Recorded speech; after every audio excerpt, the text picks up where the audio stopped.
feeling amazing, to be honest with you. I'm feeling relieved, happy, thrilled for her. I mean, just seeing her up there with that Pepsi thing, I mean, she's thrilled to bits, and just got it right. America got it right. And to have that feeling where, I've done the shows before, and at the end you're thinking, God, I spent months of my life for that. It has happened. So not this time. At the end of the day, is the person that Simon Cowell picks the one who ends up winning?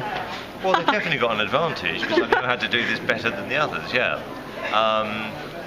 But no, she made it really work, actually. She was a very, very good contestant, because she's not a puppet.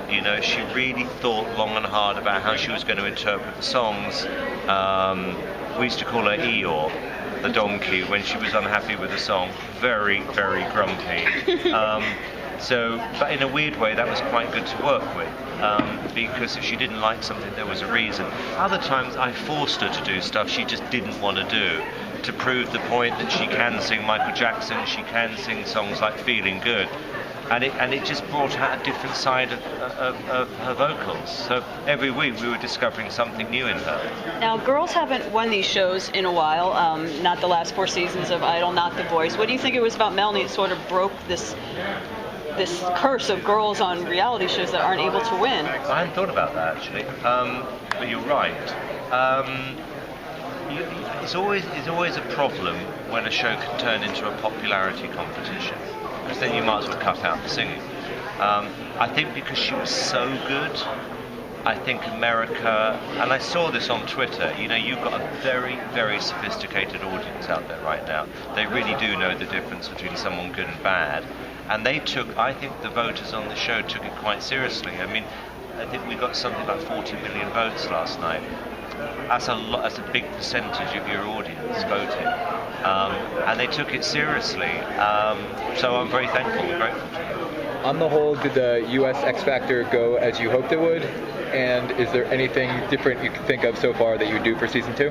Well, I've got to be honest with you. If I'd have known 6 months ago, I would have ended up with someone like that. I mean, you pray for moments like this. So, in terms of job done, we did it. Can we make the show better? Yes. I mean, I will never ever go into anything going forward unless I believe I can make it better. I have to, otherwise I wouldn't do it. And next year is going to be a bloodbath. Make no mistake, right? You've got everyone out there competing. You're going to see elements of this in other shows, so we've got to come out the blocks next year with something better than the rest. And that's what we aim to do. Always try and do that. What advice do you give the contestants? Because you're advertising right now to auditions, so... I've got new advice for them now. When I say no, first of all, it's good news. Your advice last time was not to sing out last at the audition. Right. Was it really? Yeah, you said you couldn't stand that song. Okay, well I was right in a way then. You're going to get 1,000,001 listens now, you didn't realize that. What's that? You're going to get 1,000,001 listens. We're going to get a lot of listens, yeah. I'm not sure we're going to allow that song through next year now. Can you talk about Melanie's support network or family? And you saw a lot of emotion on the takes from home, but who's her support network at home and how does she use them?